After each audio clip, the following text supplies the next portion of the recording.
सुप्रभात छात्रों। आज हम कक्षा 7 की हिंदी की पुस्तक बाल महाभारत कथा में से पाठ 7 भीम के बारे में चर्चा करेंगे। पांडु के 5 पुत्र युधिष्ठिर, भीम, अर्जुन, नकुल, सहदेव वो पांचों पांडव कहलाए तथा धृतराष्ट्र के 100 पुत्र कौरव कहलाते थे। 5 पांडव और 100 कौरव सभी हस्तिनापुर में साथ साथ रहने लगे। खेलकूद, हंसी मजाक सब में साथ ही वे रहते थे। लेकिन पांडु का पुत्र भीम जो है वो शरीर बल में यानी अपने शरीर की ताकत में सबसे बढ़कर था। खेलों में वह दुर्योधन और उसके भाइयों को यानी 100 कौरवों को खूब परेशान किया करता था। फिर भी भीम के मन में किसी भी प्रकार का वैर नहीं रहता था, वो किसी से वैर नहीं रखता था। और यह जो है वो बचपन के जोश के कारण से ऐसा करता था। भीम जो है अपने बचपन में अपने शरीर की ताकत की वजह से ही ऐसा करता था। फिर भी दुर्योधन और उसके भाई के मन में भीम के प्रति द्वेष भाव बढ़ने लगता है। दुर्योधन और उसके भाइयों में भीम के प्रति घृणा बढ़ने लगती है। इधर सभी जो बालक है शिक्षा प्राप्ति के योग्य होने पर सभी बालक यानी पांडव और 100 कौरव जो है वो कृपाचार्य से अस्त्र विद्या के साथ साथ शास्त्र विद्या भी सीखने लगते हैं। शस्त्र विद्या, अस्त्र विद्या सीखने में और शास्त्र ज्ञान प्राप्त करने में भी जो पांडु पुत्र 5 पांडव है वो 100 कौरव से ही आगे रहते थे। यानी वो उनको अस्त्र विद्या, शस्त्र विद्या और शास्त्र विद्या सीखने में रुचि थी। और वो पांडव जो है वो कौरव से अधिक उसमें रुचि रखने से वो उनके आगे रहते थे।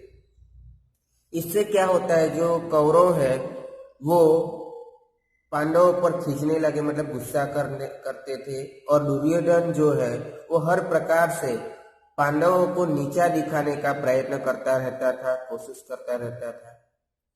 और भीम से तो उसकी जरा भी बनती नहीं थी, जरा भी पटती नहीं थी। एक बार क्या होता है, सब कौरव आपस में मिलकर सलाह मशवरा करके यह निश्चय करते हैं, तय करते हैं कि भीम को गंगा में डुबोकर मार डाला जाए।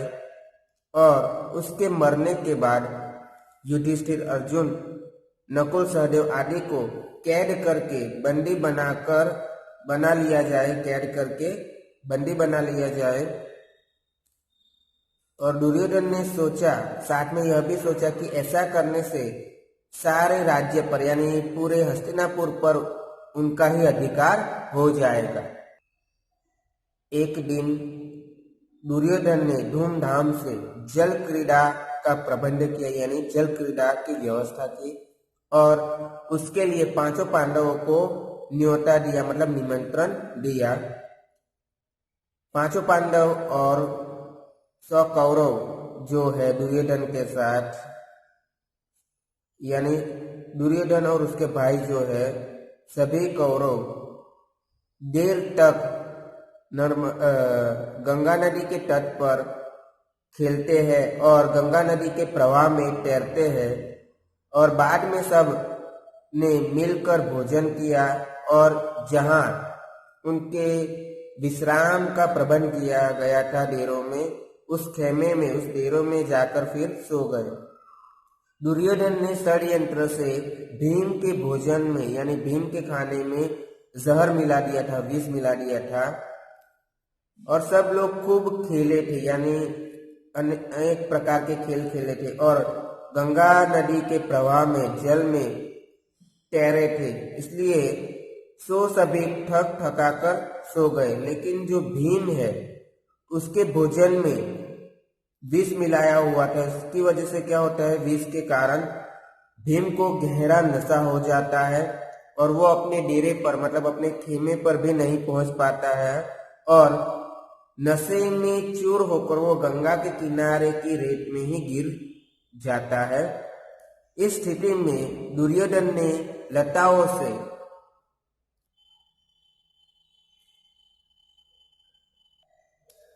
यानी पेड़ की शाखाओं से, पेड़ की लताओं से भीम के हाथ पैर बांध देता है और भीम को गंगा के प्रवाह में बहा देता है।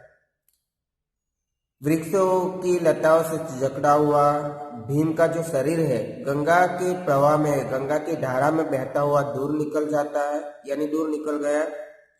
इधर दुर्योधन ये कार्य करने के बाद मन ही मन सोचकर प्रसन्न हो रहा था, खुश हो रहा था कि भीम का तो काम तमाम ही हो गया, मतलब भीम की मृत्यु ही हो गई।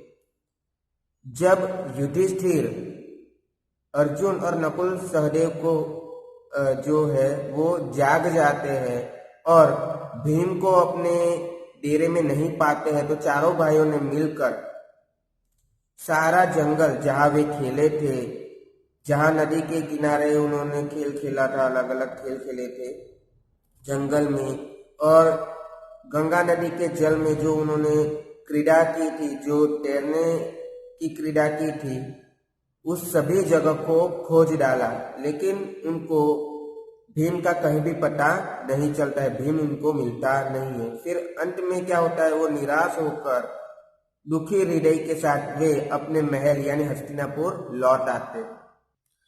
जब युधिष्ठिर, अर्जुन, नकुल सहदेव जब महल लौट आते हैं, वापस आ जाते हैं, तब थोड़ी देर के बाद यानी इतने में ही जो भीम है वो झूमता झामता हुआ चला आ रहा था और भीम को इस तरह आते हुए देखकर पांडवों और कुंती को बहुत ही आनंद होता है, उनकी खुशी का ठिकाना नहीं रहता है।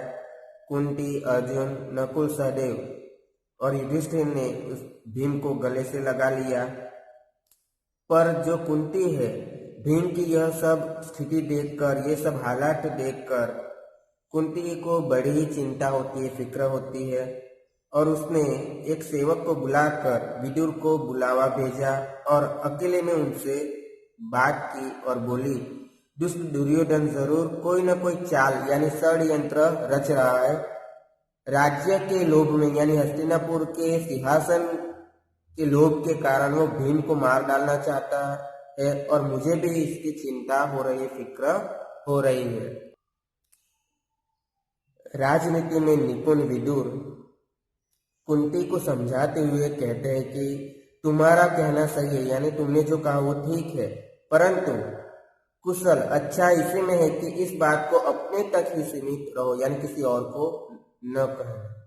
प्रकट रूप से यानी जब दुर्योधन हो उसके सामने दुर्योधन की कदापि निंदा नहीं करना, इससे दुर्योधन में द्वेष का भाव और बढ़ेगा, उसमें द्वेष और बढ़ जाएगा।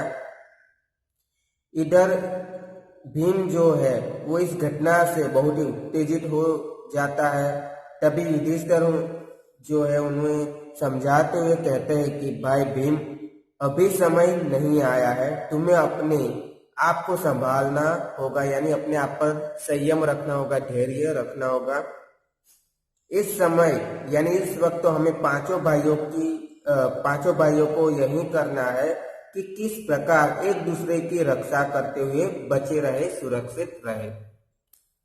भीम के वापस आने पर यानी भीम वापस आ जाता है, उस पर दुर्योधन को बड़ा ही आश्चर्य होता है, अचरज होता है और उसका जो हृदय है वो जलने लगता है, यानी दुर्योधन को और भी घृणा होती है और ही जलन होती है। इस प्रकार दुर्योधन में भीम के प्रति और भी द्वेष भाव बढ़ता रहता है। छात्रों, इस पाठ में मैंने भीम के बारे में अच्छे से समझाने का प्रयत्न किया है। धन्यवाद।